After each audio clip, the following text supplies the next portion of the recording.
Rampage's Rampage. U.S. submarine sinks 5 ships in 37 minutes. The USS Parche by the Fat Electrician. Ah, yes, that time a single U.S. submarine took on an entire 23-ship convoy by itself. What chads? Today we're talking about the USS Parche and its commander, Parche. Lawson Red Ramage, the first submarine commander in U.S. history to earn the Medal of Honor and survive. But first, a word from our sponsor. Oh, no. Can we use that sponsor money for my breast reduction? Nice. Thanks.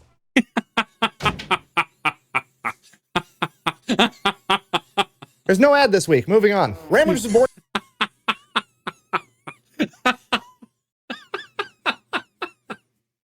I really love these two. I keep saying it. If you want a, like, healthy relationship, if you want, like, an idea of what a healthy relationship looks like, look no further. This is, this is great. Like, I could do a sitcom with these two. Oh my God, would go so hard. Born in 1909 and graduated from the U.S. Naval Academy in 1931. After graduating from the Naval Academy, he would serve on destroyers as an engineering officer, a radio officer, and a navigator. Then in 1935, he decides that he wants to try out to be on a submarine. So he goes in, takes his physical, and fails immediately because his vision isn't good enough because he has an eye injury from when he wrestled in high school. The very second he fails that vision test, he makes a decision. He decides that he's not going to let this stop him from serving on a submarine. In a demonstration of grit and determination, he decides that he is going to take that vision test again tomorrow. And unlike this time, next time he takes this test, he's gonna fucking cheat, because if you're not cheating, you're not trying. So as he makes his way out, he instructs a couple of his friends to memorize a different line of the vision test, gets that information from them later, puts the entire thing together, memorizes the entire vision test verbatim, and shows back up the next day ready to take this test again. So he takes it. I love how this takes more effort than just being, but as somebody with poor vision myself, right? And that's one of the things that exclude me from service, right? Oh my God, this goes so hard. I love it. Just like the amount of extra work this man is going through is actually quite insane, and I love it. The vision test gets 100%, no problem whatsoever. At this point, the optometrist, the same optometrist from yesterday, is like, I know what you're doing. So he goes over, changes the board, and he's like, okay, now read me that one. At this point, Ramage is like, shit. Yeah. But he figures, hey, we're already here. We're going to give it a shot anyways. So he covers up his bad eye first, reads the lines the doctor tells him to read. Doctor tells him to switch eyes, and he goes and recovers his bad eye again, reads the lines the doctor tells him to read. In the back of his head, he's like, I cannot fucking believe that this just worked. And the doctor is like, oh, hey, you passed. You must have just like had a bad day yesterday or something. And he's like, yeah, that was it.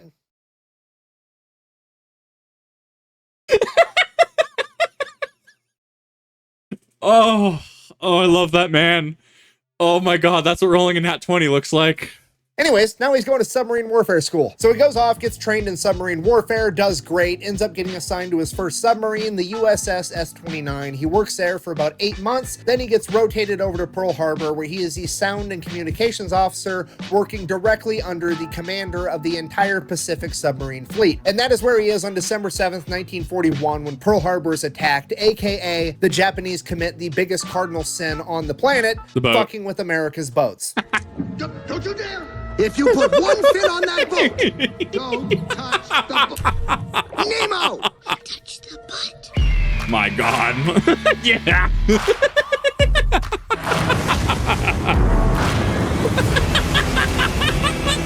Let's drop some lead on those motherfuckers. Poor little guy.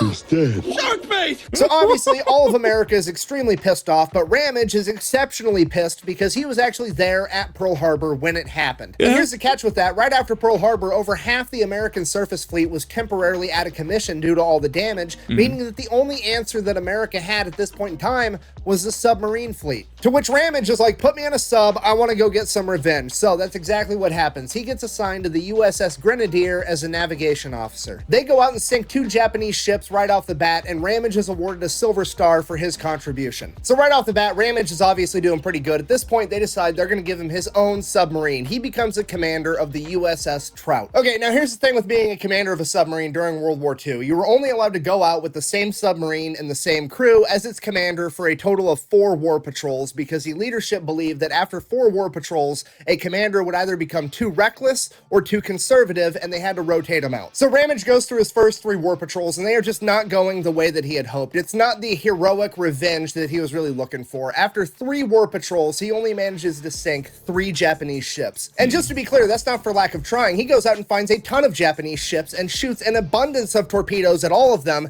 but every single time that he fires the American Mark 14 torpedo, it either veers off course or it hits but then doesn't blow up. It becomes very clear to Red Ramage that he, his crew, and the USS Trout are not the problem here. It is the American Mark 14 torpedo. During their second war patrol, they actually find the Japanese battleship, the Kirishima, and fire 5 torpedoes at it, and all 5 of them veer off course, miss, or are duds. Don't get me wrong, it all works out in the end because the greatest battleship commander of all time, Admiral Willis Ching Lee, ends up sinking the Kirishima with the USS Washington in the greatest battleship versus battleship conflict the world has ever seen. But Red Ramage is still absolutely furious that he didn't get that glory because he should have sank the Kirishima right then and there. So fast forward, Ramage and the USS Trout are on their 3rd war patrol. They go to sink a Japanese cargo ship. They fire 2 torpedoes at it, which is absolutely enough to take out a cargo ship. Surprise, surprise, one of them is a complete dud. The other one, like, kinda half-ass explodes, but not really, damaging the ship a little bit. And Ramage is just absolutely furious with the situation altogether. At this point, he's on his 3rd war patrol. He's only sank 2 ships so far. He is absolutely sinking this cargo ship. He doesn't care what it takes. He orders his crew to surface the USS Trout. Everybody runs out on the bridge and starts opening fire on this cargo ship with 50 caliber machine guns, anti-aircraft guns, and the 3-inch deck gun on the submarine. This is not how you're supposed to conduct submarine warfare, but also the torpedoes are supposed to fucking explode, so whatever. So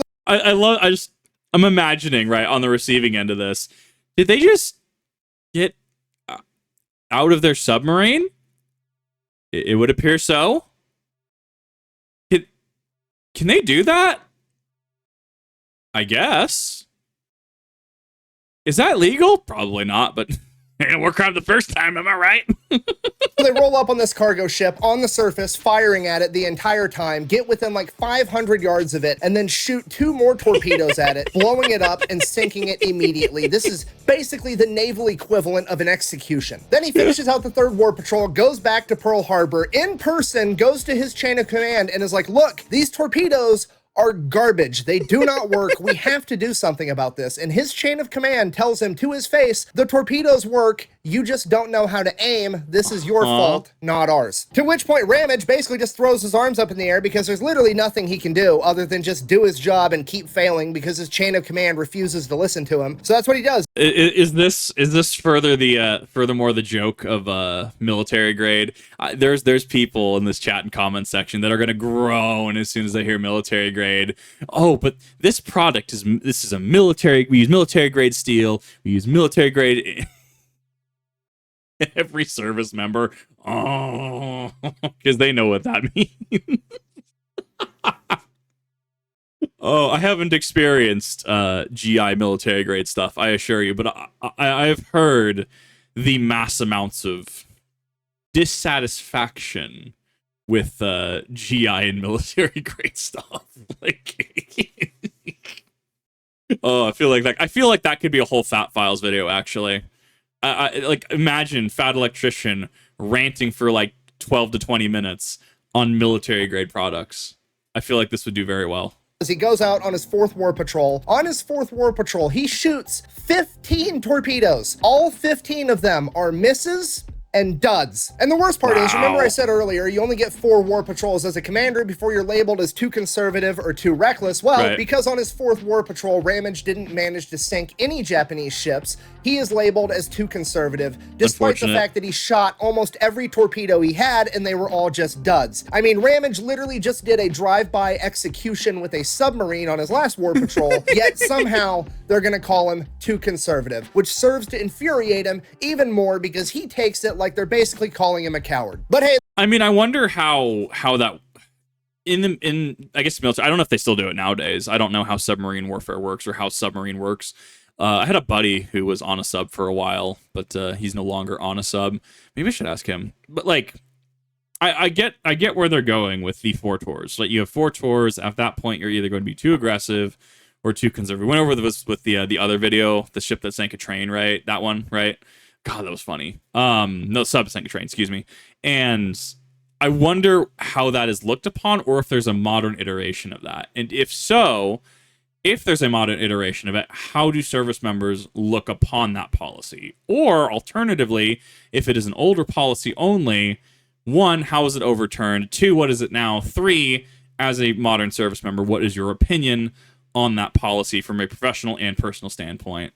I do like reading the comments. I assure you I read a lot of them. I just don't have time to get to all of them, and I do apologize about that. There's absolutely nothing he can do about it. So he heads back over to Pearl Harbor, then they send him all the way over to Maine, where he is to oversee the completion and commission of his new submarine, the Vallejo class USS Parche. So that's exactly what he does. Goes over to Maine, watches some people finish building his submarine, goes through a couple of sea trials, passes, gets it commissioned, and now he has to sail it all the way from Maine back over to Pearl Harbor before he can get back into this fight. And by the time he gets back to Pearl Harbor and gets out on his first war patrol with the USS Parche, it is now March 1944. Okay, real quick, I need you to understand a ton has changed between early 1942, right after Pearl Harbor, when Ramage was first commanding submarines, and now mid 1944. First off, the good news, they fixed the fucking torpedoes, and those actually work now, because apparently everybody else that came after Ramage had the exact same issue. And so what was wrong with the torpedo, actually? So, like, what was it, like a fuse issue? Was it like some sort of mechanical issue? Was it like, what was the issue with that? Because it's fine. It's not modern military tech, right? I was thinking maybe that's under NDA or OPSEC, but it should be old enough that that should be declassified. I think stuff in the 70s is classified, right? Now, if I were to ask how like a silkworm worked, okay, maybe knowing that would put me on a watch list, right? Something, or like some sort of modern arms or tech like that, right? So if that is under OPSEC or classified, don't tell me. I don't need to know that bad. I assure you. Prioritize your safety, all that stuff.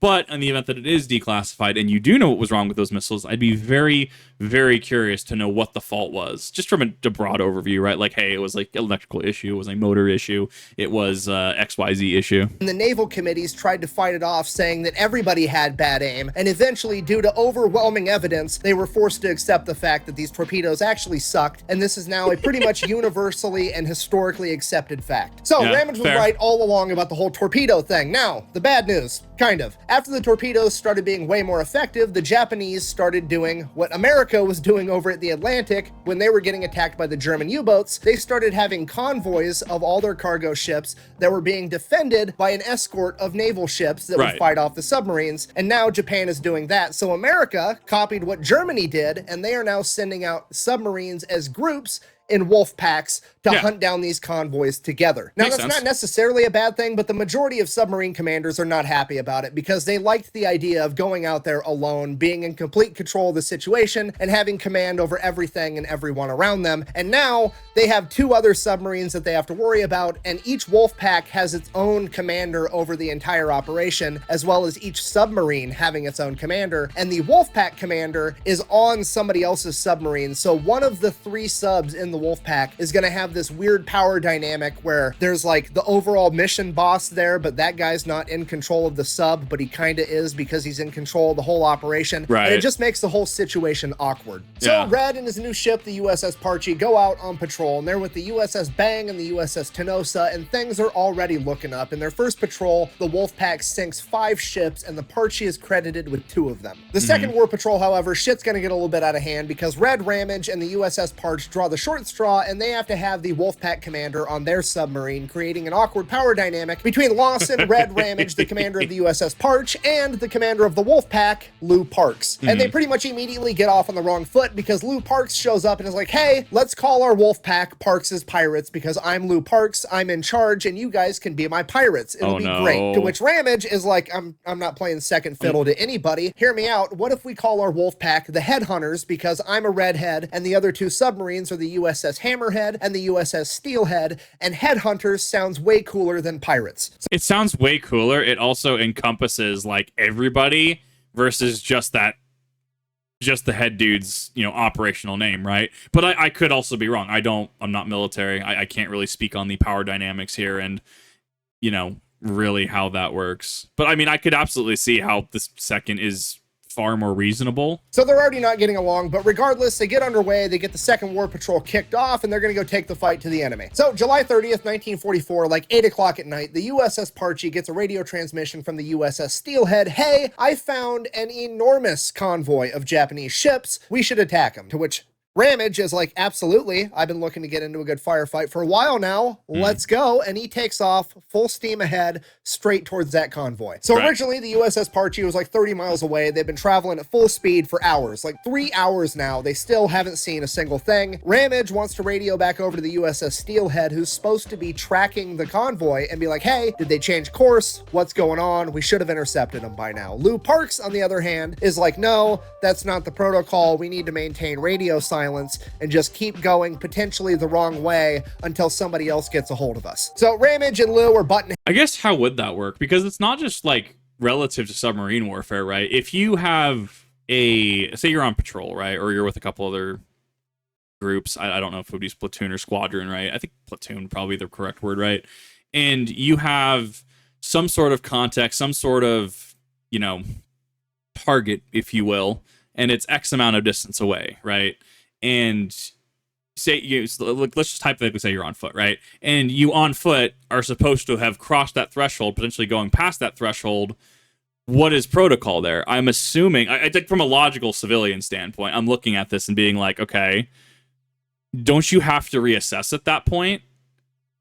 And I'm assuming it might be similar, but I mean, obviously submarines, larger craft with, it takes time to do things with them. I'm very curious what the protocol on that would be. Very, very curious on that, because you could either be walking into a trap, you're walking into an ambush, you could have overshot, you could be going in the completely wrong direction, they could have shifted course, maybe they're trying to flank you because they noticed you, right? I feel there could be a number of things going on there, but that's also, people have literally gone to military school, like West Point as well and stuff, to learn about all of this and how to counter all of this and how to, do all of this, how to respond, where I don't have that expertise. So I'm very curious. I'm curious if you know. Heads, they have a fight. Eventually, they end up radioing over to the USS Steelhead, and the USS Steelhead is like, yeah, they changed course hours ago, and you guys are like way off course, headed the wrong direction. So now Ramage is pissed off that he wasn't allowed to make that radio transmission a couple hours prior, and he's like, you know what? I'm just going to start giving orders, and I'm going to go over Lou Parks' head. This is my sub. I'm just going to do this. So that's exactly what he does. Gets the new coordinates, takes off towards that convoy. USS Parche finally catches up. Now, just so we're all on the same page, these are diesel-powered submarines in World War II. They travel on the surface at night, they submerge during the day. While they're on the surface, they are significantly faster and way more maneuverable. And since it's nighttime, they are traveling on the surface. So the USS Parche radios over to the USS Steelhead, and they're like, hey, we're here. We can't really see anything. There's like no moonlight out on this particular night. It's just pitch black absolutely everywhere. To which the USS Steelhead is like, okay, cool. If you're close, we're going to start our attack run, and then we can just figure it out from there. So the USS Steelhead goes to engage the convoy. Now, these Vallejo-class submarines have 10 torpedo tubes, 6 in the front, 4 in the back. USS Steelhead approaches, fires its 6 front torpedo tubes, does a U-turn, fires the remaining 4 out the back as it's driving away. It then goes, submerges, and leaves. It is a textbook submarine attack. I'm going to be honest, I didn't know they had not funnels. Didn't know they had rear missiles, or rear torpedoes. I didn't know that, actually, which makes a lot of scenes like from like Resident Evil now make sense. Like Resident Evil 6, you're in a submarine, right? And Ada's campaign and stuff. Never actually like put 2 and 2 together. I thought they were all forward facing. That makes so much sense now. Yes, I'm literally just coming to this realization. This is why I like content like this. I get to learn something new every single day. Blow your load, and then you run, okay? Nice. You skeet and retreat, you ejaculate, and you evacuate. The USS Steelhead is out. They fired 10 torpedoes. All of them were hits. They sank 2 ships and damaged 1 more, and now the entire convoy is on high alert. They shoot up star clusters, flares, lighting up the entire ocean so they can see absolutely everything, and now Ramage can see them too. Yeah. So Ramage is out on the bridge of his submarine with his binoculars, looking as the sky lights up from all these flares that the Japanese have just shot up, trying to find other ships, and if you don't know, the bridge is like literally outside. He's standing outside on top of his submarine with a pair of binoculars looking at this convoy, and it is a massive convoy. It's got like 6 destroyers guarding like 17 cargo ships, and all the destroyers are peeling out, and they're coming to hunt down any other submarines that are out there. They're coming for him. At this point, Ramage is like, cool, the destroyers broke their formation, fanning out to come find him. He's going to use this opportunity to slip past them, make his way towards the cargo ships, and blow those up. So that's so ballsy, and I love it. Like, that is one of those, like, God, that has a high % chance to fail. But if you do it right, oh my God, you are getting so much XP for that. Holy crap. Like, the thing I had also, yeah, it makes sense. Diesel power. So they're moving on the surface at night. My buddy was on a sub, modern sub, right? I mean, he was, I think, like 20. Oh God, when was he in service? I think it was like 2016 or something like that. I think was when he was on a sub. I think I'd have to double check with him. But they were underwater for months at a time. I couldn't do that. I don't know how people do that. I have immense respect for the people that can do that. So this is just like, no, okay. Now, time period, this makes sense. Our subs can maintain a lot more time underwater now, which is very fascinating to me. But also, I'm not going to be privy to the why, because I'm pretty sure that's information I shouldn't have access to. he goes into an evasive maneuver that he calls the reverse spinner, basically a 270-degree turn, making it appear to the destroyers as though he's running away, but he turns so tight and it's so dark out there that they lose track of him, and he actually goes right past them towards the cargo ships. Now, Ramage doesn't know this yet, but as they're performing this super tight turn evading the destroyers, the entire cargo ship convoy changes their course and goes towards him as well. So when he comes out of this 270-degree turn, he is actually in the middle of this cargo ship convoy formation. He is now completely surrounded in the middle of this cargo ship formation. Nobody knows he's there, and he is literally so close to these cargo ships that he can't fire on the majority of them because they are within like 200 yards, and that's not enough time for the torpedoes to even arm. So now this is just an unforeseen turn of events. He's so close that he can't actually hurt those ships, but the bright side, he's actually kind of being protected by the cargo ships as well, because now the destroyers aren't going to be able to penetrate through that formation to come get him. So it's this super awkward silent moment. Nobody really knows what to do, and Ramage is like, okay, fine, I'm going to go forward, I'm going to do a U-turn, and then I'm going to fire at one of the ships from behind. So that's exactly what they do. They maneuver deeper into the formation, they get enough distance on one of the ships to be able to fire 2 torpedoes, and they fucking miss. So they are in the middle of this cargo ship formation. They have fired 2 torpedoes at one of the ships, but because they missed, nobody has any idea that they're there yet still. Now, at this moment, one of the men on the bridge with Ramage points out, oh shit, there's 2 aircraft carriers over there, as he points to the other side of this convoy formation. And it is at this moment Ramage has to make a decision. He can take what is potentially a pretty easy win and shoot off a couple of these cargo ships that are on the fringe of this convoy formation, or he can take this opportunity while nobody knows he's there, penetrate deeper into this formation, and potentially take out 2 aircraft carriers. Wouldn't aircraft carriers be very high value targets? I mean, in modernity, right, there's what, just barely double digits in terms of the amount of aircraft carriers in the world, because of just how just much of a feat of engineering it is, right? And you have to, your country also has to have a very, very rich output and very, very hefty defense budget to even have it. Like, what is it? Like, US, China, does Russia have the other 2? Maybe there's like 10 or 11 or 12, I think, at max aircraft carriers in the world currently. They're big. So obviously this is probably scaled back for World War II time, right? Would they be considered a high value target in the area? And I mean, this is a consideration that absolutely, people in his position are going to have to make.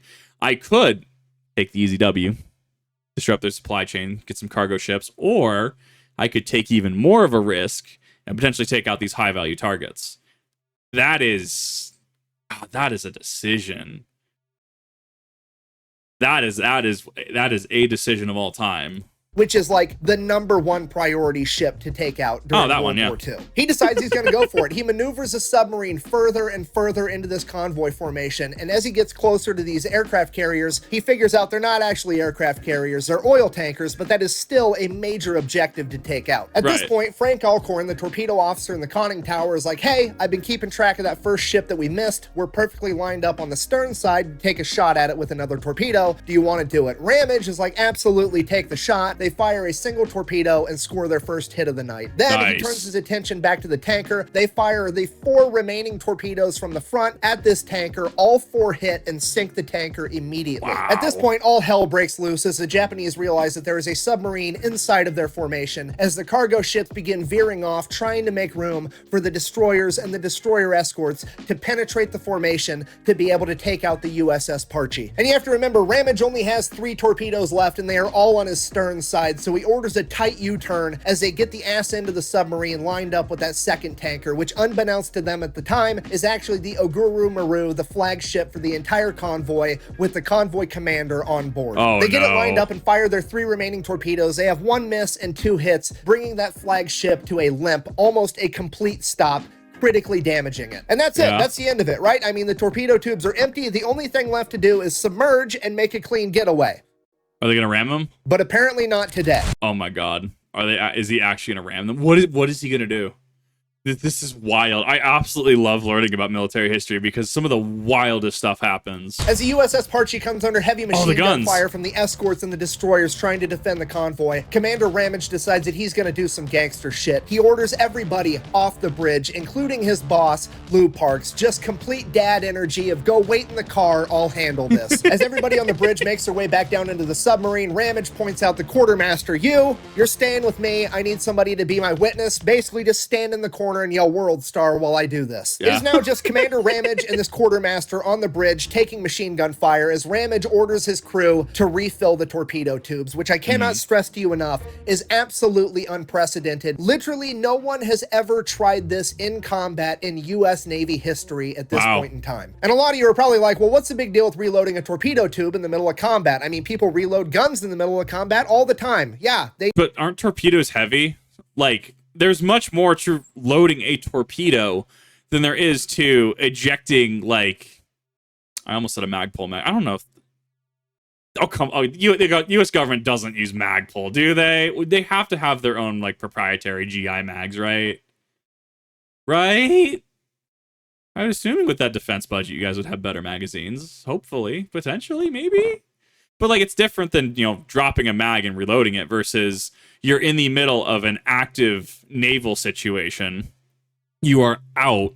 Torpedoes are heavy. You have to load them, seal them, right? Seal the bay, right? Little door.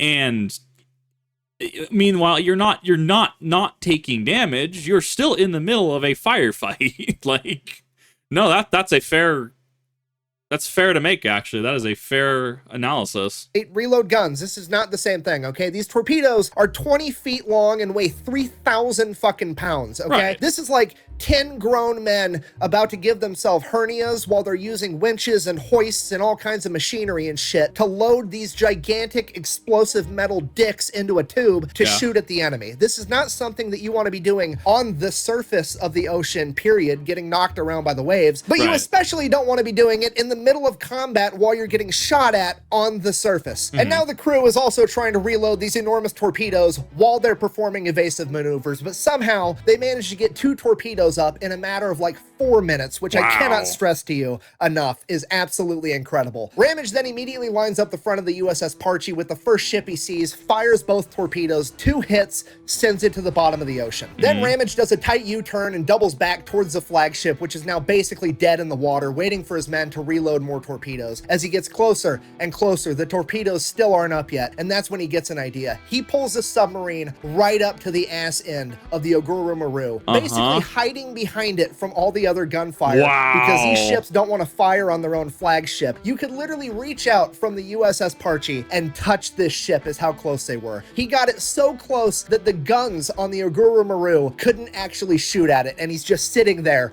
waiting, hiding behind their own flagship. That has to be infuriating the Japanese Navy at that point in time. I mean, imagine if that happened in modernity, right? Imagine if there was a navy, like if this happened, just how infuriating it would be to that other party. Like, oh my god, that is Oh my god, that's brilliant. Then a couple minutes later, he gets word that there are 3 torpedoes up on the stern side. He peels off in a hard right, accelerates away, lines up the ass end of the sub up with the flagship, fires 3 torpedoes, sending it to the bottom of the ocean. In all the commotion and the darkness of night, the Japanese lose track of where the USS Parche is, and now it's just out in the middle of the formation in the darkness as spotlights are searching for it everywhere, as Ramage scans around looking for his next target. And he's looking, and he's looking, and he's totally in the zone, trying to figure out the next most important target that they can take out while his crew is down below reloading more torpedoes. Right. Ramage is so in his own headspace, and he's the only man on the bridge besides a quartermaster, that he doesn't manage to notice that there is a gunship headed straight towards him, attempting to ram him and cut the USS Parche in half. The quartermaster, the only other man on the bridge that could see this coming, tries to get Red's attention, but he can't, so he yells down into the sub that they're about to be rammed. And at this point, the helmsman, Chet Stinton, takes matters into his own hands, and he orders full speed ahead. He doesn't know what direction he needs to go, but he knows that being up to speed when he finds out is going to make all the difference. Moments later, Ramage sees a gunship bearing down on them. Oh shit, and he orders full speed ahead, but his crew's already done it. And now it's just a matter of waiting to see if they're going to make it as the gunship gets closer and closer as the USS Parche desperately tries to get out of its way. As the collision course of the gunship passes the midline of the USS Parche, Commander Ramage orders a hard right, kicking the ass end of the sub out of the way as the gunship and the USS Parche drive right past each other, headed opposite directions. And as they pass one another, Commander Red Ramage looks over at the control tower of the gunship and tips his cap in a complete gangster move as he makes his way towards his next target. Alas, my children, this is the day you should always remember as the day that you almost... Captain Jack Sparrow. God, I Commander love these Ramage movies. regains his bearings, and he is now out of the frying pan and into the fire because he is boxed in by a ship on either side, and there is an enormous troop transport headed right at him, and if they meet in a head-on collision, Parche is not gonna win. So he does the only thing he can do. He slows the ship down, trying to buy more time before this collision as his men frantically try to reload the torpedo tubes at the front of the USS Parche. They get 2 torpedoes up moments later, and he fires them immediately, which is absolutely not ideal to be firing torpedoes at the front of a ship. They could glance off the side. Right. It's a smaller target to hit. It's just ill-advised altogether, but it's the only option that they have. And as fate would have it, both torpedoes would hit, bringing this enormous troop carrier to a screeching halt, dead in its tracks. This gives Ramage just enough room to shoot the gap, breaking out of the Japanese convoy formation, and as they cross the midline of this troop carrier, they make another hard left, lining up the ass end of the sub up as the crew gets one last torpedo up and ready to fire at this troop transport. And as the USS Parche makes its getaway, putting distance between itself and the Japanese convoy, it fires that last torpedo, sinking that Japanese troop carrier with over 5,000 troops on board, where over half of those men would be lost at sea. At this point, the USS Parche is absolutely going to make a clean getaway, and Ramage knows that as he looks back and watches the escorts and destroyers try to chase him down before he gets ready to go back below deck so they can submerge. One of the destroyers, using its signal light, signals to Ramage, "Who are you?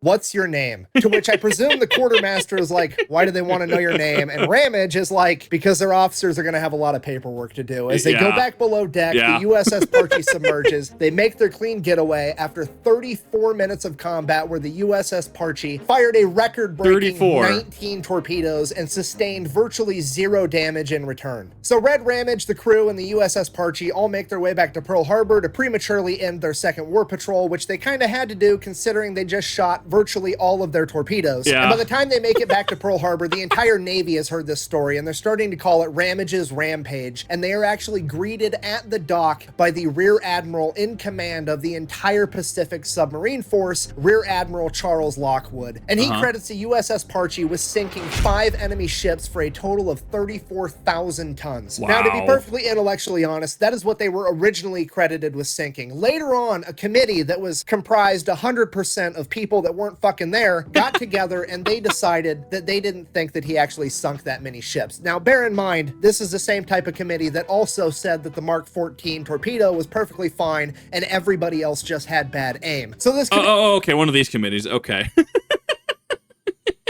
So the BS detect. I don't know. It's weird. It's like if you have an independent group, right? You have an independent group that goes down and can study some of these things. Absolutely, I think there can be some merit to it, right? Like the Titanic, where you have independent groups, educational organizations, etc., that will go down and they'll be attempt to piece things together, right? Okay, that's one thing. But if it's just some committee that maybe isn't necessarily the best with making calls in the first place, and they're going down and try, I guess even if they're going in with well, we don't think that you did this much, right? Isn't that going to already like skew the results? That bias, they're not unbiased, they are biased, right? That kind of thing. I could see that absolutely being problematic in terms of record keeping and stuff like that. I don't know how you really handle this. I don't really know how a committee like this even gets formed, no less with some bias in mind that they want to prove or disprove. Committee, in its infinite wisdom, gets together and they decide that Commander Ramage, the USS Parche, and its crew only managed to sink 2 enemy ships during their entire 34-minute battle where they shot 19 torpedoes at like point-blank range. But whatever, that's what's on some of the official records, but everybody knew the real truth. And for that reason, Commander Lawson P. Red Ramage was awarded the Medal of Honor and became the first submarine commander to do so and survive. And Ramage 100% credited his survival to his crew, and he felt that his Medal of Honor was just as much theirs as it was his. And for that reason, he made a certificate and gave it out to every single man in his crew, and it read as follows, quote, "The captain wishes to emphasize the fact that the Medal of Honor was accepted from the President of the United States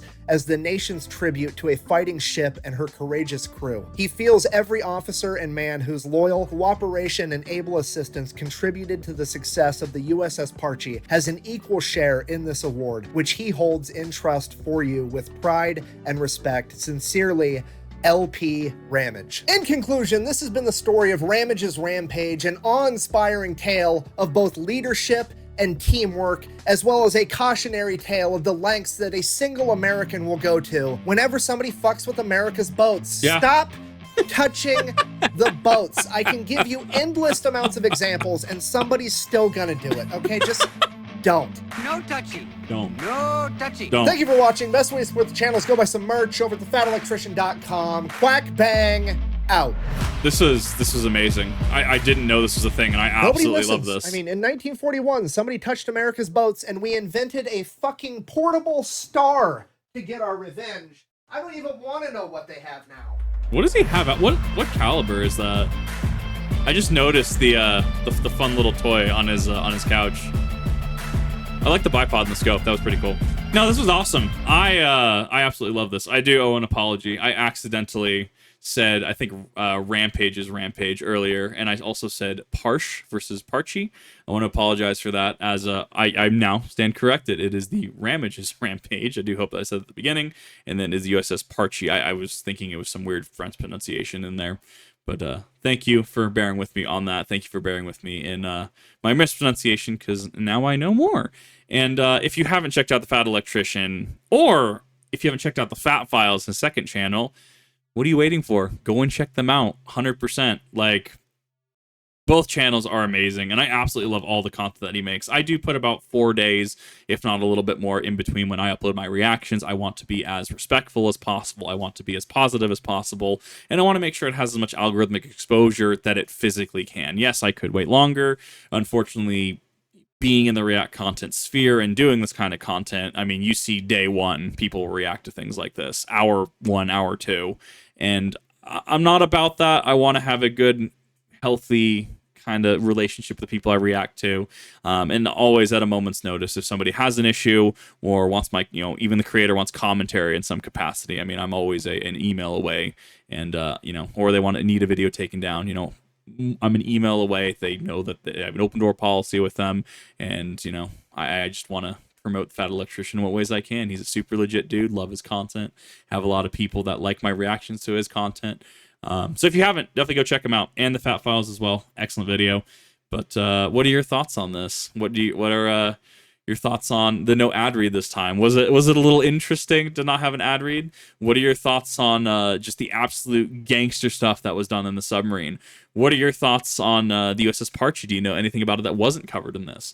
Do you have any other submarine facts you'd like to share? And as always, make sure you are observing OPSEC and NDAs. You know, just because I want to know things, just because other people want to know things, don't risk your personal security, your personal safety, or break anything you're not supposed to, right?